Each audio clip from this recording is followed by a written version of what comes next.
The concept of fractionation has an upside and a downside to it. Could be used positively, could be used negatively. It's really context dependent.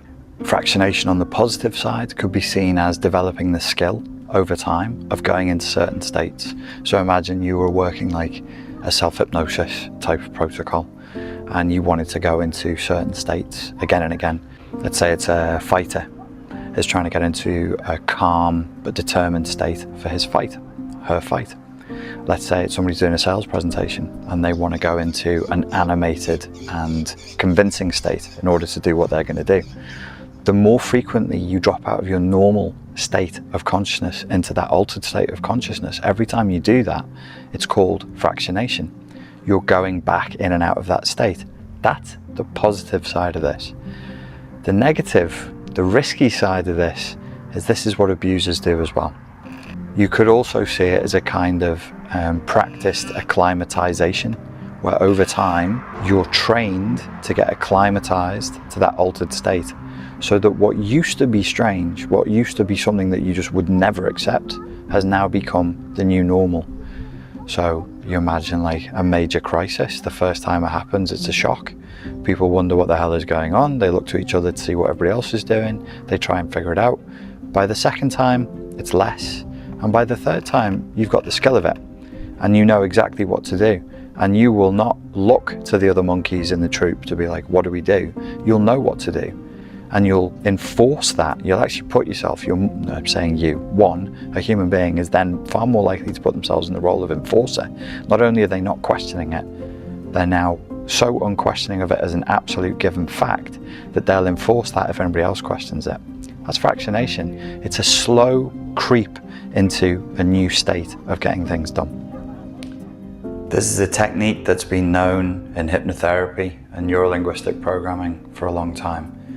Therefore, it has to be a technique that people who are interested in PsyOps, propaganda, and broad-scale control must be aware of it. There's just no way that they wouldn't be aware of it. If I'm aware of it, they're definitely aware of it.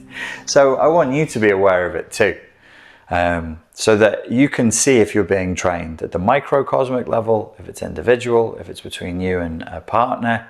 I want you to be able to go, aha, this is the thing that we talked about and now I see it coming. If it's at the macro level, if it's between you and, for example, let's say your government, similarly, I want you to be aware of it. And I want you to be able to say, I know what this is. I saw a video about this. I'm being trained. It's a stimulus response training protocol that I'm being taken through. It's like Pavlov's dogs. Every time you ring the bell, the dog would salivate. So Pavlov, what he did, he took a group of dogs and every time he gave them food, he rang a bell. Give food, ring bell. Give food, ring bell. Give food, ring bell. Give food, ring bell.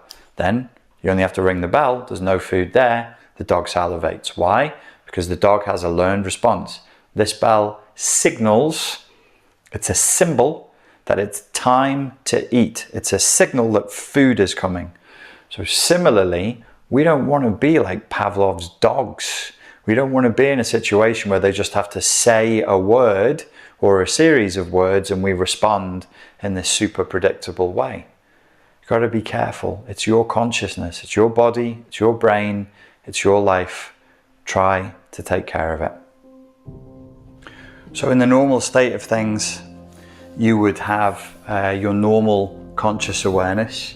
Some people refer to this as code white. This is you day to day, maybe right now. You go to the shop, you do something, you're in a normal state of conscious awareness. The irony of conscious awareness, of course, is that it doesn't actually have that much consciousness there. If you're in your regular state of conscious awareness, it's highly likely that you are operating on automatic. Now, if you are operating on automatic, are you conscious or unconscious? Well, actually, you are unconscious. So when we talk about hypnosis and trance states, are we making people more conscious or less conscious?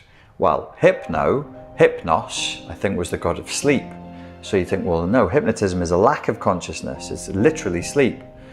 But actually, real world use of hypnosis, because I use hypnosis with athletes, like world-class athletes now. I'm at that level, homies. That's my flex. World-class, proper famous people. And I use quite basic principles of hypnosis to help them. And this is one of the things I do with them. Usually I would say it's like, I wouldn't say the word hypnosis because it freaks people out. So I would say it's like trance work or a visualization. So this is us normal. We're actually in autopilot, in normal conscious awareness. And you'd think hypnosis is about going down. I said it about. I said it like I'm Canadian. You'd think it's about going down into unconsciousness. Sometimes it is. Sometimes when we're setting the program in, you'd want the person relaxed. But more often than not, it's not really about whether you've gone down into sleep or you've become ultra alert and aware. It's more like you're running a program. Like the examples I gave before, if it comes to athletic endeavor, I want them to run a program in which they're successful at what they're doing.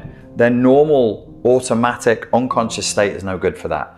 The normal automatic state has recordings of their dad telling them they're not good enough, or their mum not showing up for practice, or or people in the team saying negative stuff to them, whatever it is. It's no good. So we need them actually into an altered state. We need them to be running a program.